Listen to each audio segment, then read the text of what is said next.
दिवाली मनाते हैं।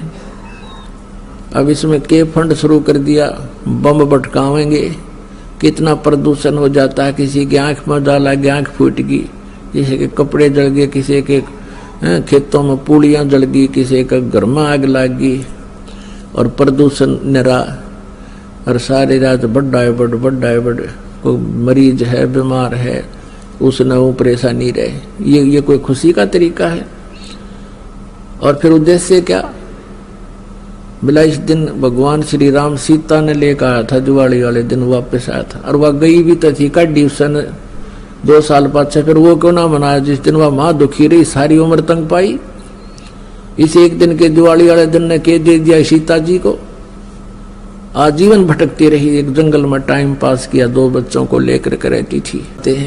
यह कुरीतियां संतों ने हटाने की चेष्टा की तो अन्य समाज ने उसको लगाने की चेष्टा की, तो जिस कारण से भक्त और संसार के अंदर सदा से ही विरोध बना रहा। क्योंकि संसार की जो रीतियां रिवाज हैं वो काल प्रेरित है, वो यही रहने की है, और संतों की मर्यादा इस काल की मर्यादाओं से हटकर है, वो भक्ति बाधक है।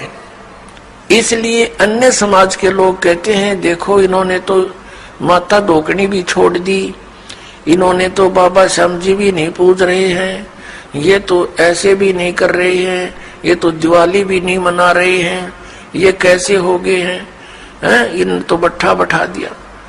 एक भक्त बतावा था, कहने लगा जी आज 10 वर्ष हो गए हमने कोई त्योहार नहीं मना लिया।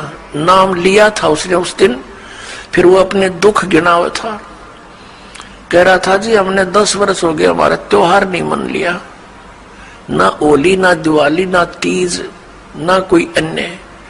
क्या कारण? कि हमारा परिवार है, कभी तो हमारे घर में कोई खुद जवान भाई की मृत्यु हो जाती है, 1 वर्ष उसकी चिंता पूरी होती है, तब तक दूसरा कोई रिश्तेदार निकट में, जैसे बहन का पति मर गया, फिर त्योहार मने नहीं, फिर कोई बिल्कुल साथ में का केताऊ का मर गया जवान, फिर ऐसे फिर लड़का मर गया। 10 वर्ष हो गए हमने त्योहार नहीं मना लिया।